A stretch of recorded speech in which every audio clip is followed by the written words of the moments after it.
আজকে যেভাবে হোক মালিককে বোকা বানিয়ে ছাড়বো। দেখো একটা আমার কাছে সেন্সর আছে, এই সেন্সরটা দিয়ে দিব। এখন দেখি মালিক সেখানে তালা লাগিয়ে দেবে।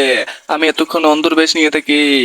দেখতে তো পুরোই আমাকে অন্ধের মতো লাগতেছে, কিন্তু আসলে তো আমি অন্ধ না। এ ভাই, আপনি কোথায় যাচ্ছেন? পড়ে যাবেন তো। আরে এইদিকে সাইড। আরে দরজার মধ্যে লাথি দিলেন কেন? আপনি তো দরজাটা পুরো ভেঙে ফেলবেন। এর থেকে ভালো এখান থেকে চলে যান। তো মালিক তো এতক্ষণে টের পেয়ে গেছে যে আমি অন্ধ। মালিক চলে যাক। মালিক তো চলে গেছে, দেখি তাড়াতাড়ি তালাটা খুলে নেই। দেখি ভিতরে কি আছে। ভিতরে তো দেখি অনেক কিছুই, সিসিটিভি ক্যামেরার অ্যালার্ট।